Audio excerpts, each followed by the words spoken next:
K-PAX. K-PAX. Take shelter. Take shelter. Amlie. Amlie is a shy and quiet girl, but if diagnosed in reality, she also clearly has avoidant personality disorder. When she falls in love with a boy, she avoids him, tries to hide her identity, and panics. In the film, though, she eventually accepts love and finds happiness. In real life, people living with avoidant personality disorder are not going to be cured by a crush on a cute boy or girl. Treatment usually requires psychotherapy and self-esteem building, which are unfortunately not nearly as romantic. Mom's night out. In real life, Allison's Sarah Drew severe anxiety, paranoia, opt, and multiple phobias would be a pretty serious issue, or at least something that would require more than a night out with friends to cure.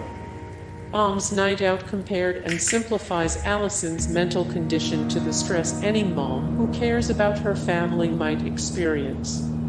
After a night of hijinks and shenanigans that only a family comedy like this could provide, Allison justifies her anxiety by realizing her life is beautiful, and she can therefore handle any amount of stress. That's a sweet message, but in real life, generalized anxiety disorder is usually more responsive to medication and psychotherapy than willpower. Garden State. Zach Braff's Andrew has been treated for depression his whole life by his psychiatrist father in Garden State. But when Braff returns home for his mother's funeral, meeting a new and strange girl magically jolts him out of his unfeeling stupor. Said girl, Natalie Portman, also has a few mental issues, including being a pathological liar, because manic pixie dream girls need the strangest personality traits possible. After being forced into the feels with frank conversation about his mother, and after screaming into an abyss, Braff decides he will no longer be taking his medications, as if the pills were entirely to blame for his joyless life.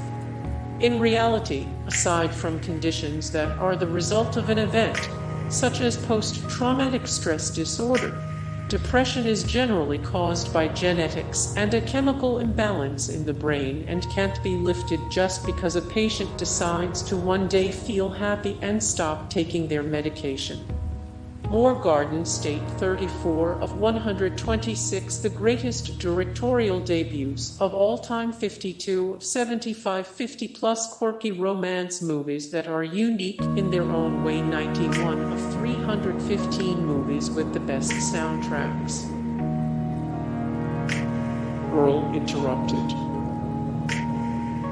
Girl Interrupted is a glamorized look at mental illness through a group of pretty girls being treated in a mental hospital in the 1960s. Lisa Angelina Jolie is considered a sociopath. She ends up changing her mind about her illness after a dramatic fight and decides to change for the better. Psychiatrists today use the term antisocial personality disorder rather than sociopath, and people with the disorder usually don't realize they have a problem. Unlike the movie, treatment requires extensive psychotherapy, not a heated argument and a strong friendship. More Girl Interrupted 348 of 1189 every Oscar-winning film ever, 122 of 836 the greatest chick flicks ever made, 35 of 170 the most utterly depressing movies ever made. Betty and Joon.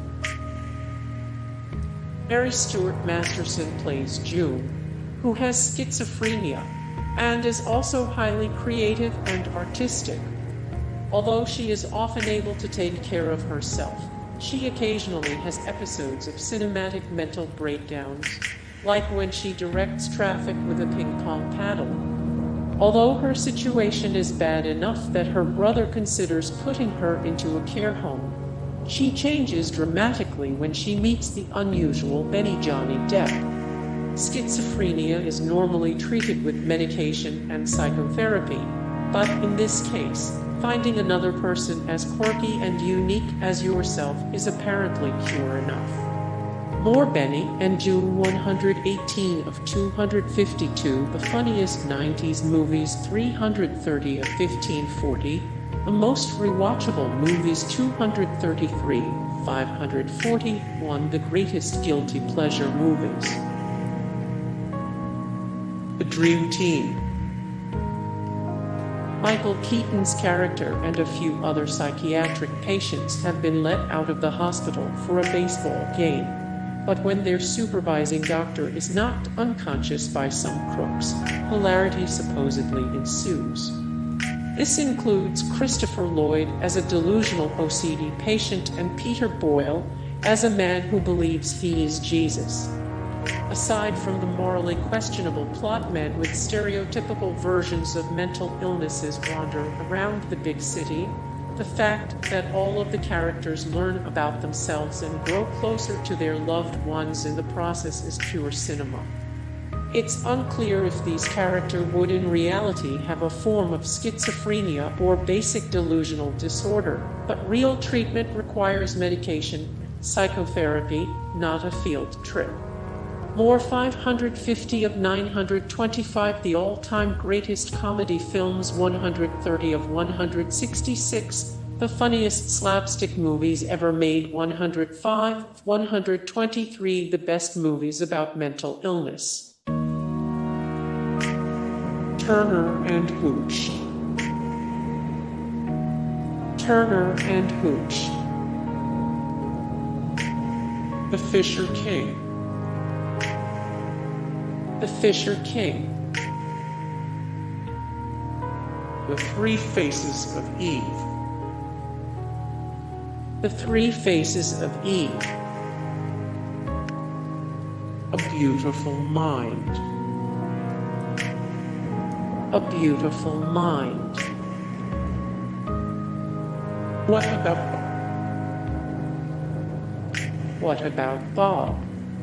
Hey guys, thank you so much for the support and likes and comment down below, and also thank you so much for watching, and I look forward to see you in the next video. Then take care, bye.